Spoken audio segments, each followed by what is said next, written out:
Are you dreaming of moving to Australia but not sure which visa pathway gives you the best chance in 2025? With major changes to Australia's PR visa allocations, your future could depend on the choices you make right now. In the next few minutes, I'll break down exactly where the opportunities are and where the competition just got tougher. If you want to avoid delays, missed chances, and costly mistakes, this video could be your roadmap. Let's get started. Hi everyone, welcome back to the channel. If you're new here, don't forget to hit that subscribe button and turn on the notification bell so you never miss an important visa update. And if you find value in this video, make sure to give it a like and drop your questions or thoughts in the comments. I personally go through them and try to reply to as many as I can. Today's video is all about the 2025 PR visa allocations for Australia. And if you're planning to apply, you need to know what's changed, what your chances are, and how to make the smartest move. Let's dive right into it. I've got important updates for you on Australia's PR visa allocations for 2025, where the numbers are, what has changed, what it means for applicants, and tips for navigating these changes. If you're planning to apply for permanent residency or thinking about moving, this is one video you can't skip. Let's get started. In 2025, Australia has maintained its permanent migration program cap at around 185,000 places. This is the same total it had for 2024 to 2025. That number includes all visa streams, skill, family, and special eligibility. Out of that total 185,000 places, about 132,200 places are allocated to the skill stream. That means roughly 70% of all PR visas in that program year are going to skilled migrants.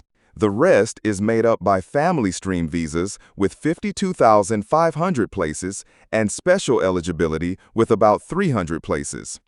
Family visas include partner, parent, child, and other family categories. In the skill stream, there are some changes and some steady parts. Employer-sponsored visas get about 44,000 places. Skilled independent visas, Subclass 189, are around 16,900.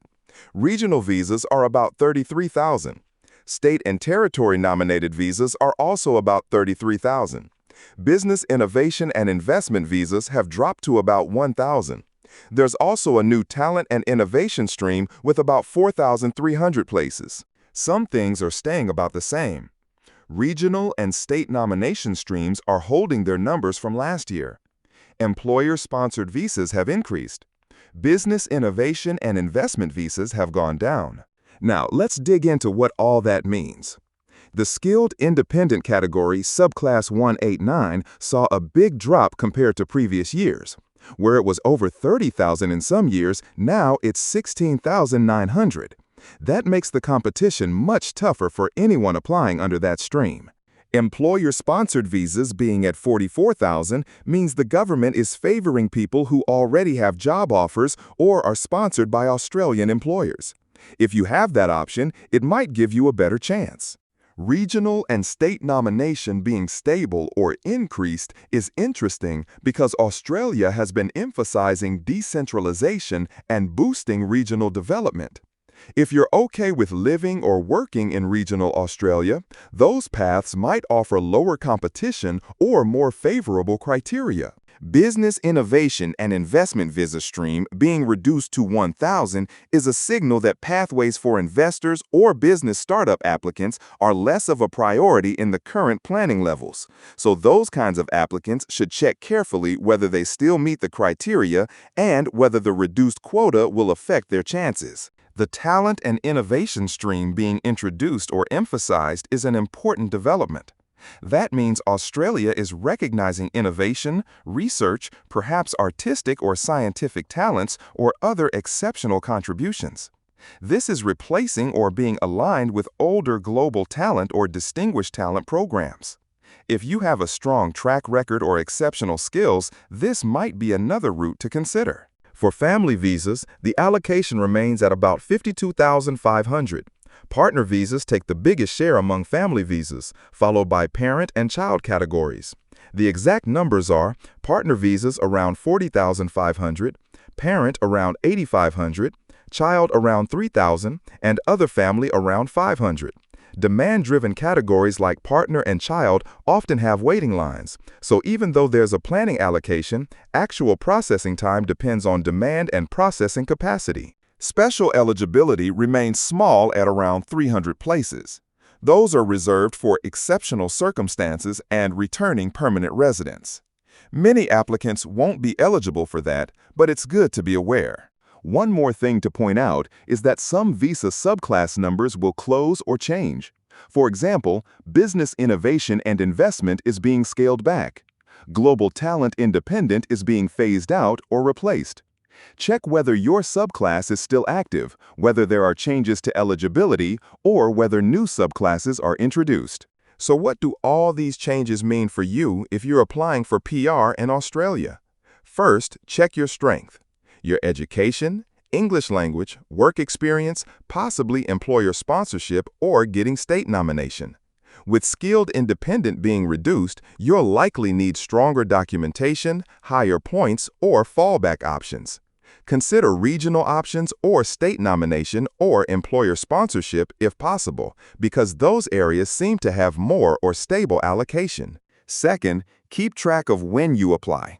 Some states or territories will have nomination caps, and once those are used up, they might close their nomination rounds. Being early or being ready helps. Third, understand processing times and waiting periods. Demand will influence how fast applications move, especially for family stream visas like partner, child, or parent. Even if allocation exists, the queue might be long. Fourth, make sure you're aware of subclass changes or policy reforms.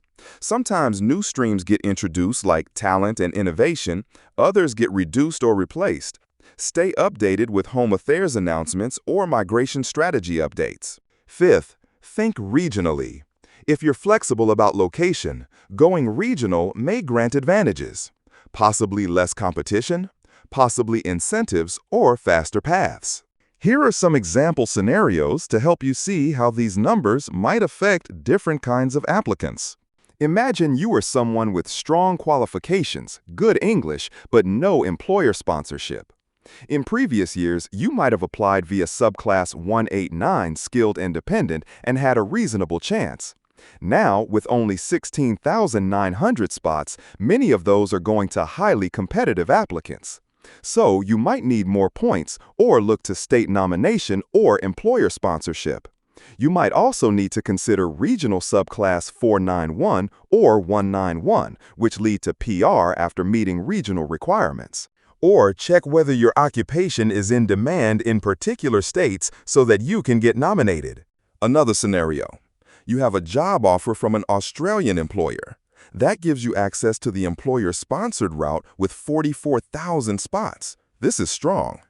But employer sponsorship often has its own obligations, like labor market testing and ensuring the employer meets requirements. So you'll want to ensure the employer is credible and your documents are in order. You might have a better chance via that route than through a purely independent skilled route. Another scenario. Possibly you are applying through the family stream, maybe for a partner visa or parent visa.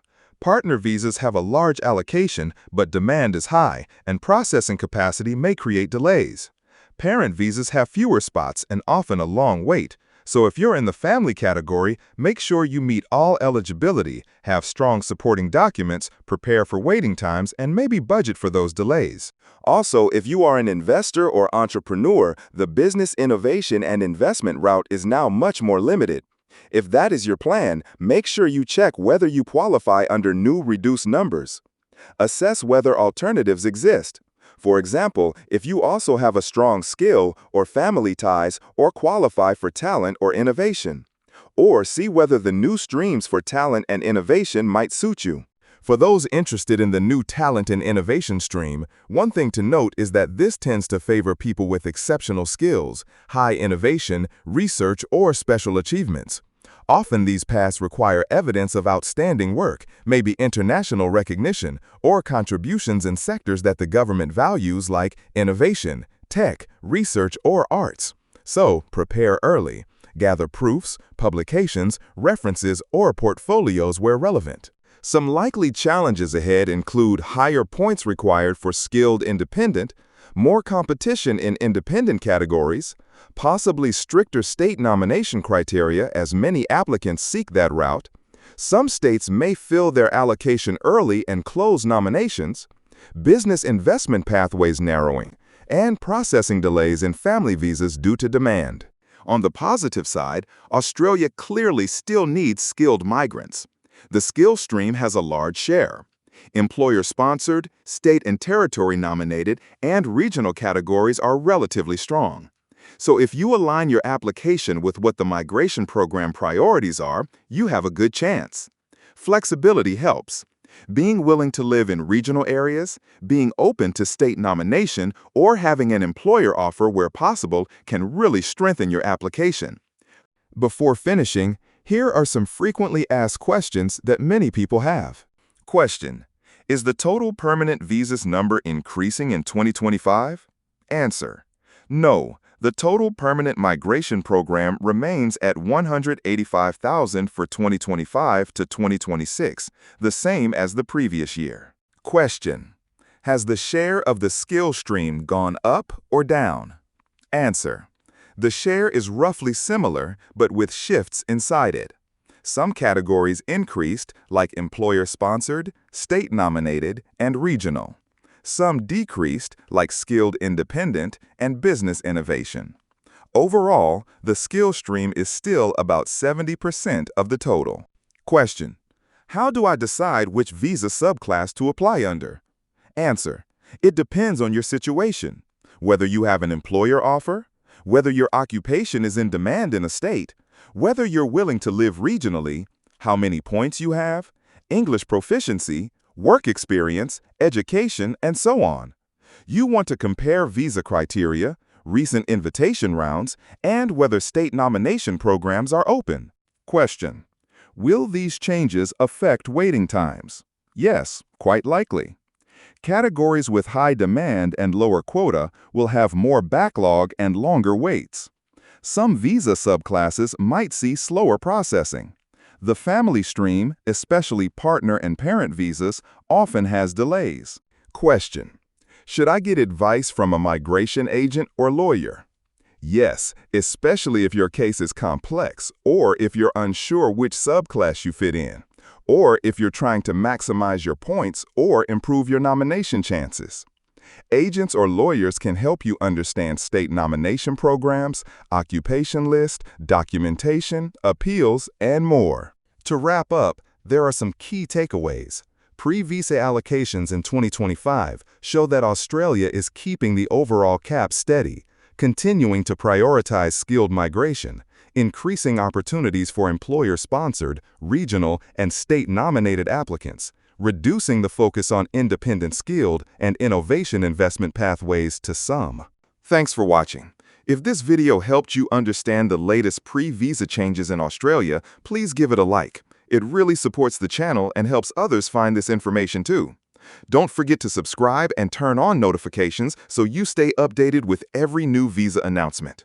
And I'd love to hear from you. What visa are you applying for? What's your biggest concern right now?